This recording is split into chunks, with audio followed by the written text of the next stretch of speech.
What is going on, my people of the planet? I am D Venom, and welcome to another episode of Raising Vibrations Podcast.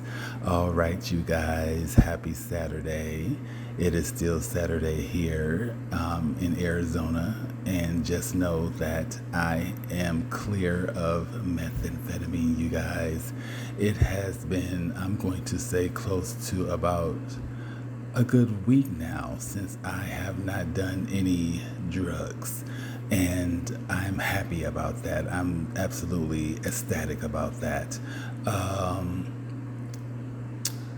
I do apologize for not having an accurate date in regard to the last time that I used any drugs.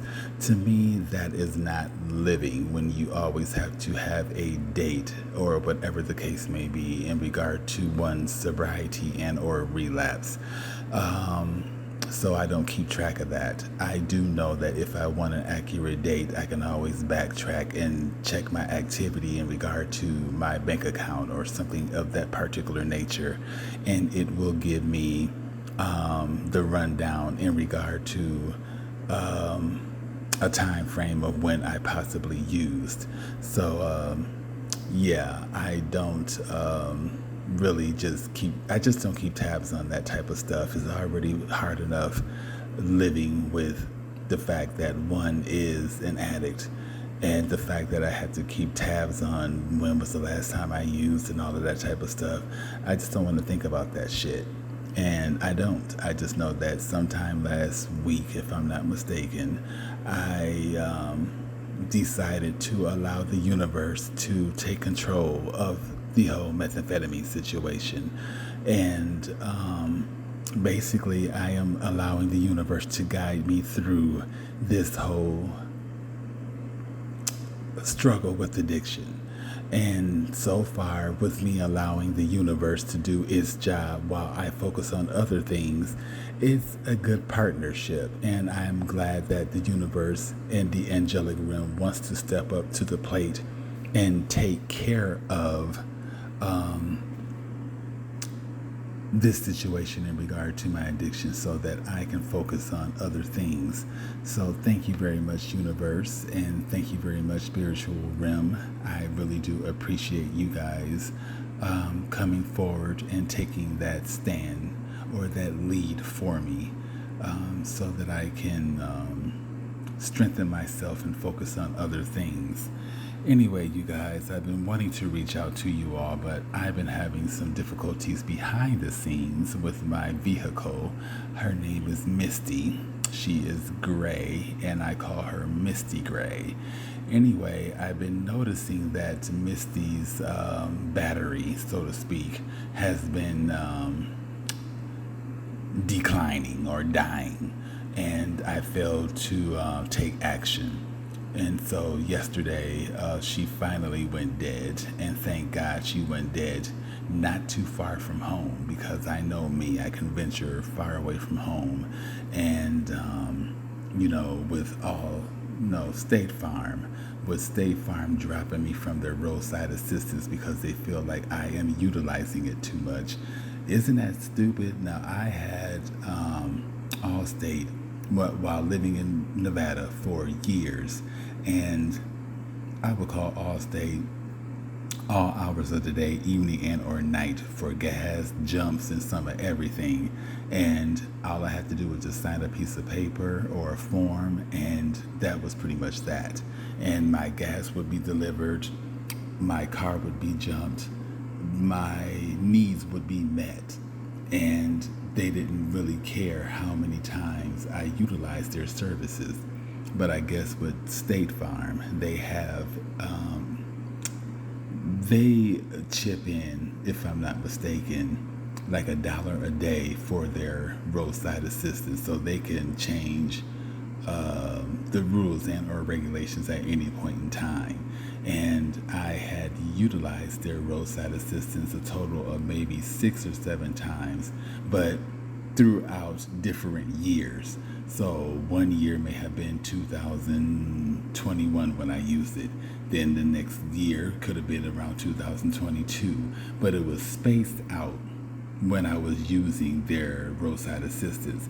And who's to say when they're going to have a natural disaster? No one knows when they're going to have a natural disaster. I don't get in my vehicle and tell Misty, look, now when I start you up and when we get about 5 miles away from home, I want you to go on the flat so I can call roadside assistance and utilize their assistance and get us kicked off because we're using it so much. I don't tell my vehicle to do these things. My vehicle, unfortunately, just goes and it just has a natural disaster. And by this being my insurance company, I'm paying you motherfuckers. You would think that they would get up out their asses and do what they're supposed to do as an insurance company. But yeah, they pretty much dropped me after so many uses of their roadside assistance. So I will be looking for another insurance company for sure, and one that doesn't trip about a person using their roadside assistance when they have natural disasters. But anyway, my insurance company wasn't trying to help in regard to when my vehicle, when my vehicle's battery decided to cut out on me. I was at Fry's Marketplace when this happened. And, after trying to get her started and no success, I just said the hell with it. And I, locked her up, took all of my belongings out of the car, called a Lyft, and, came home so that I could think about what I was going to do in regard to getting her home. I remained highly optimistic, even though I was highly frustrated about the whole situation. I remained optimistic. I kept my vibrations high because I know that this is a test that the universe is giving me. Before I called Lyft, I called a couple of other people, including the person that I get methamphetamine from. And just like the universe was testing me, I was testing a lot of other people, because it's during your times of adversity you find out people's true characters. And, any other time when I needed this person to drop off some dope, they would be there, not sometime right then and there. Sometime it would take a little while because they had other things to take care of. But all in all, they would be there. And it's mighty funny that I needed this.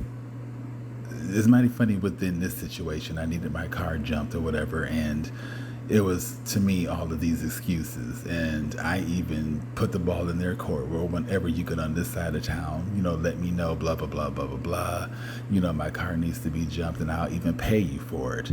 But I felt like there were still excuses behind why they couldn't come on this side of town. And I just hate asking people for shit. You know what I'm saying? Especially during times, when you need a jump or something like that. I just want to be in control of shit. Yeah. Anyway, after calling a couple of people, I just took it upon myself to spend what little money that I do have from my savings and call a Lyft to take me home. So once I got home, I regrouped and made a couple of more phone calls and, got some things in order. Anyway, I took some notes for you guys so I can stay on track here. Let me see. Oh, and I ordered about 3 years ago this jump start for my car, and I never utilized it because I never had to. I think during that time I bought a new battery for my car, so the battery lasted at least a good, it lasted until it didn't last, and that was yesterday some damn time. Anyway, sorry you guys. I found that jump start because after, I came home from being dropped off, with Lyft and brought my groceries home and stuff, I had a window in between. So I took a nap and, allowed my mind to just simmer down and stuff like that.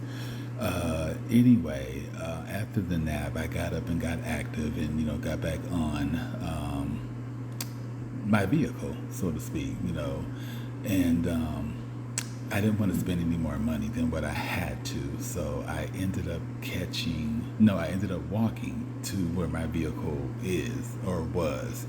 Now, this is Phoenix.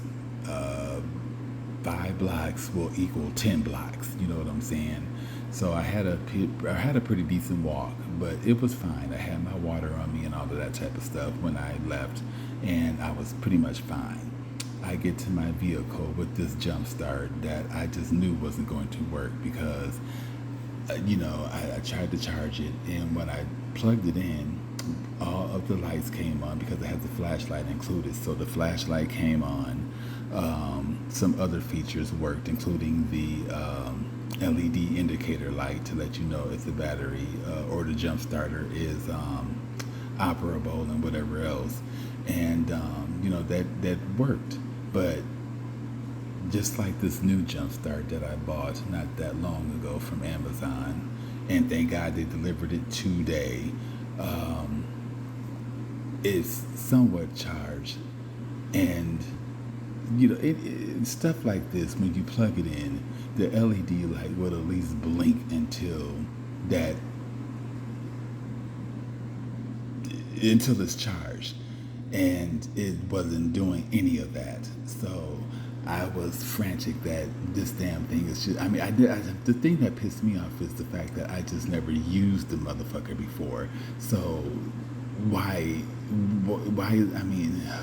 I understand that I didn't charge it or nothing like that when I first got it, but still, for it not to be working during the time that I needed to work the most really pissed me off. But I took a chance on it anyway.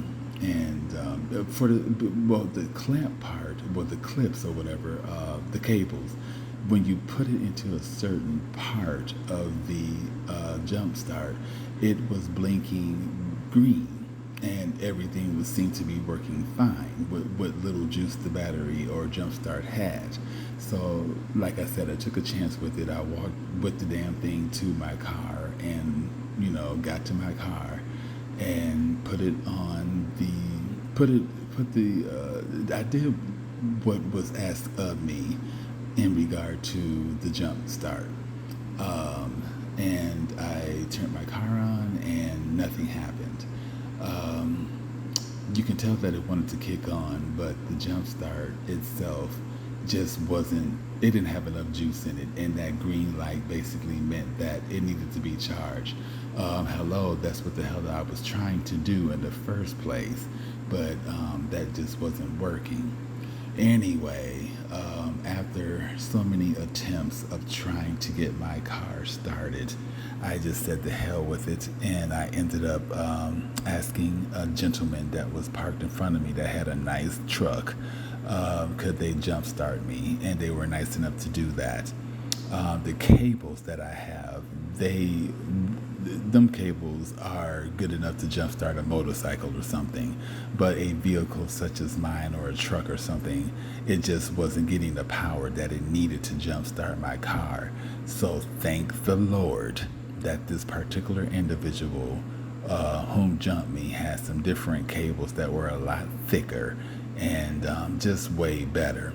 And as soon as he connected everything and told me to go for it, I turned my car on, and Misty, she turned on without any problems. So that person, whomever you are, you saved the day or the night, because it was nighttime when this occurred. So thank you very much, whomever you are. And I had a tinge of time to go to AutoZone, but according to AutoZone, it was best to go to Walmart to get a battery. But I'm not going to get into all that. But anyway, I was going to AutoZone for another reason, not for a battery, considering they had already told me earlier that it would be best to go to Walmart to get a battery. But I was going there to see if they could test the battery to make sure it's the battery that I needed to have replaced or the alternator. That's what I was going to AutoZone for. But I figured since my car is started, I'm going to get her straight home and park this bitch and worry about what I need to worry about, later on. So basically, later on is tomorrow. I have an appointment to take her to Walmart Auto Care, and from there, I will get a battery. And thank God I have this Walmart credit card with a $500 limit to it, bitch. So I will be utilizing that card tomorrow to get her an oil change, a battery, and some wipers, and that will be it. And hopefully all of this will work out for me tomorrow. Anyway, I walked down the street not that long ago and picked up my new jump start because I figured I may as well go ahead and break down and get another one in the event my car does not start tomorrow after that truck juiced it up. And I will at least have a jump start because I have to get up early in the morning. My car has to be there at 8 o'clock. So I have to be at Walmart extra early. And I don't really fuck with too many people around here. So I can ask for a jump, but I just rather not. I just rather take control of the situation, break down in my savings, and spend what little bit of money I have in order to get another jump start and go from there. So yeah, you guys, I've been going through it with my baby Misty. She's a 2018, so she's not. She still has a couple of good miles to go, and with vehicles comes the maintenance, and at this particular point, we're in the maintenance phase, and I'm trying my best to keep her going because without my vehicle, I would definitely be shook here in Arizona. All right, here. So let's go through some more notes.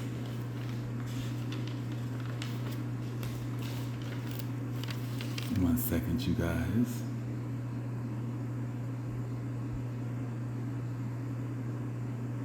Oh, you know what? I tried to go live with you guys on a couple of occasions, and I didn't do so well, but I didn't do so bad either.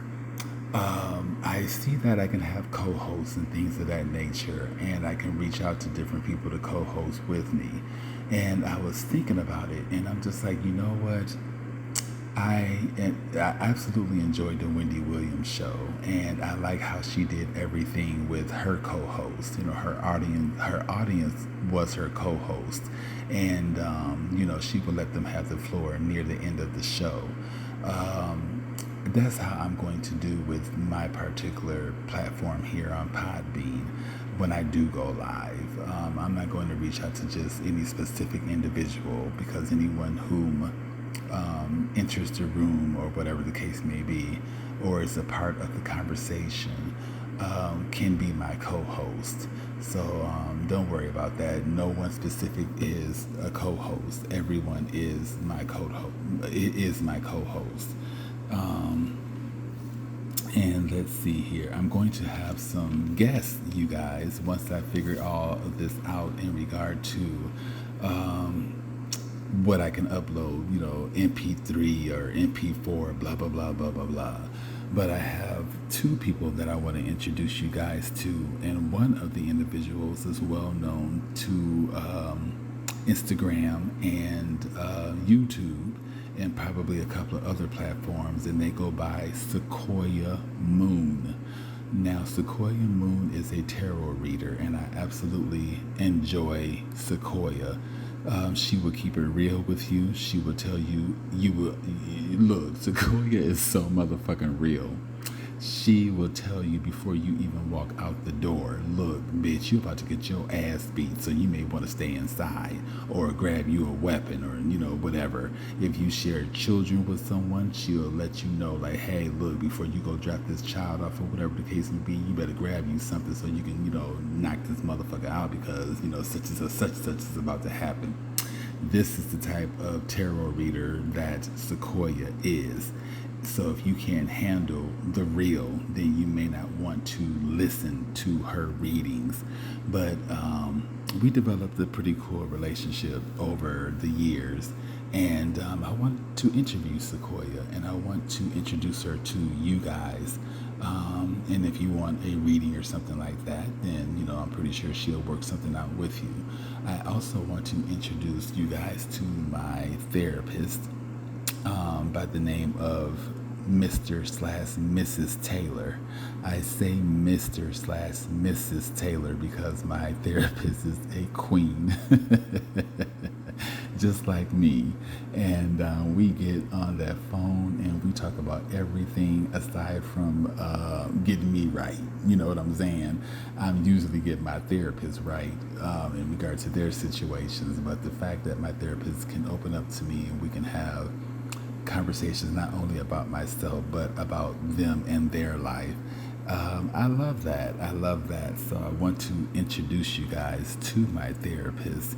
And, if you're in the Arizona area, you never know. You never know what could happen in regard to, my therapist possibly becoming your therapist. But anyway, back to Wendy Williams. I'm not sure if any of you guys enjoyed Wendy Williams' show or if you enjoy Wendy Williams in general. I absolutely love Wendy. And if I was still living as a woman, I would probably, I favor Wendy a lot when I dress as fish. And I think Wendy is a beautiful woman. There are occasions where she, yeah, but that's due to her thyroid disease and a lot of other different things that she has going on, plus drug addiction. Now, I'm not sure how Wendy is doing in regard to her addiction now. I do know that her mom passed away. That's when her show was airing, and her father, his health wasn't the best, but hopefully he's still alive. I know that she was going through a divorce with Kevin Hunter, and I think that divorce has became final. I do know that Kevin stepped out on her and cheated on her with some dancer and got her pregnant, and they was relying on Wendy's money to keep them afloat. It's a lot that Wendy has been going through, but the main thing that I can relate to Wendy, or the main thing that I can relate to Wendy is her drug addiction. I'm not sure. I think she mentioned that coke was her drug of choice, and a couple of other things. I don't think she mentioned methamphetamine, but she did mention coke being one of her drugs of choice. Of choices, and you can tell on certain episodes of the Wendy Williams show that she was under the influence of shit, probably more than damn coke, depending on what her handlers was giving her. I know that she was supposed to have came out with a podcast, but I'm not sure what happened to the Wendy Williams podcast. It would be nice and lovely to see Wendy behind that microphone again, telling her stories and whatever else. I seen Wendy live when I lived in Las Vegas. I can't think of the year, but I have that ticket, and it's when she was a part of the Lip Schmick tour. And the Lip Schmick tour basically included her, Roseanne Barr, and a couple of other female comedians that went out on tour to basically make people laugh. And it was around my birthday that Wendy came to, which is Halloween. That's the date that Wendy came to, I forgot, I think the Venetian. It was one of them hotels in Vegas Wendy came to. And I was in awe. She came out, she had like this blue jean outfit on, and she, tiptoed out like she would do on her show.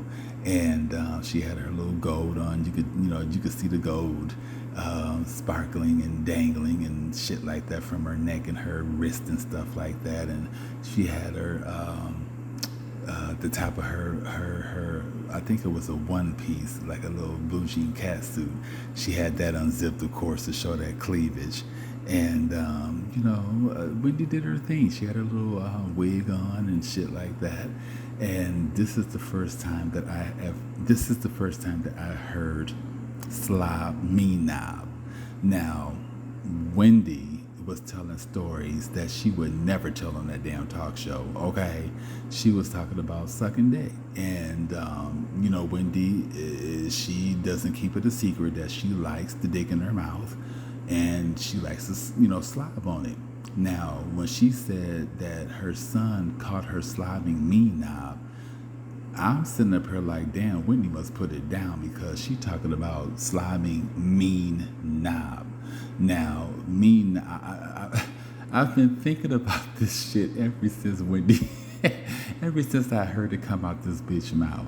I'm like, slobbing mean knob. Now, is the dick mean? I mean, was it big or was it juice? Girl, go in on that just a little bit more in regards to the slobbing mean knob. Now, is your mouth mean and was your mouth putting it down or was the dick putting it down? Either way it goes, I love it. But the story, I'm paraphrasing. Now, in her house, everyone is usually loud. And, when you go from room to room, like if she would go into her son's room, she'd either cough loud or stomp loud to let them know, like, hey, I'm on my way. So whatever you're doing, you may want to, take a chill pill. He could have been in there masturbating, anything. He could have had a dildo up his ass. So, to let little Kevin know, not big Kevin, but to let little Kevin know, like, hey, I'm coming to your room, I'm coughing, or I'm stumping loud to let you know ahead of time. But anyway, I guess little Kevin did not do this one particular day while he went to the hunter's room. This is when they were still married.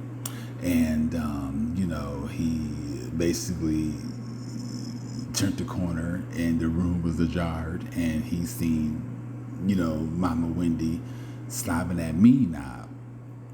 I don't know how he felt about his mother slobbing me knob, but Wendy said that she was slobbing that knob.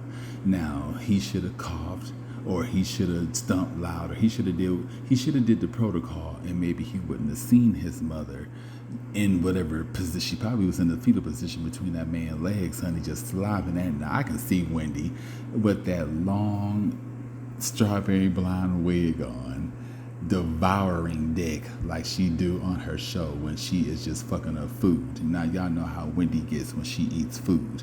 Wendy is she puts it down. She's very greedy and she has no problem being a female that eats like a man. Anyway, I can see her just spreading her mouth all the way the fuck open and taking huge sucks of a dick. Wendy, if you are listening to me, girl, tell me some of your techniques and I'll share some of mine. And should we incorporate some shit? Hell, we may come out with a video of how to teach bitches how to suck dick. I've been told by several motherfuckers in my life, you need to teach motherfuckers how to suck dick. God dang, you need a video out. Maybe I do. Maybe I do need a video out on how to teach you motherfuckers how to slide me knob, because me and Wendy puts it down, honey. But anyway, Wendy Williams, I hope that you are doing good, and I hope that you are living your best life and that you are taking control of your sobriety and fighting your addiction with every ounce of power that you possibly have within your own self. You got this, girl, and hopefully you come back out with your, hopefully you come out with your podcast. Maybe I'm missing it. Maybe you are already out with your podcast and I just don't know it. But hopefully you come out with your podcast and that is a success, just like your talk show was a success. And go from there. People like myself, we miss you out here, Wendy, and we want you back on the air, regardless if it's a talk show or a podcast. Just come back out and entertain us like you used to. Anyway, yes, you guys. So if you're a slobbing me knob, or y'all, leave it up to Wendy. Leave it up to Wendy. That's Wendy's saying right there, slobbing me knob. All right, you guys. I had a couple of songs, belly dance songs for you guys, and I didn't write those down. So my next episode, I will write some of those songs down so that you guys can get your instrumental belly dance on. I forgot to, damn, just know that Wednesday, this motherfucking Wednesday, okay, her parents did not name her Monday, Tuesday, Thursday, Friday, Saturday, Sunday. They named that child motherfucking Wednesday, and I'm glad they named Wednesday because, honey, Wednesday has all of the jams in regard to belly dance music. So anyway, I will give you guys another cut or two so that y'all can, shimmy. All right, I'm going to end this particular episode and get prepared for some sleep so that I can get up in the morning and take Misty to the car shop so that she can get work done and go from there. Until then, you guys, I'm clean. I am clean, and I'm hopefully going to be that particular way for the next weekend, and the weekend after that, and the weekend after that. And so can you guys. If I can get sobered up, so can you guys. It's easier said than done for most, but allow the universe and source to take control of that situation. You will be surprised at just sitting back and not doing shit and letting them control it. You will definitely be on top of your game. You'll be free from bondage if you allow the universe and source in the spiritual realm to fight those battles on your behalf. All right, you guys, I am going to end this content and, like I said, get some rest. And I advise you guys to get some rest too.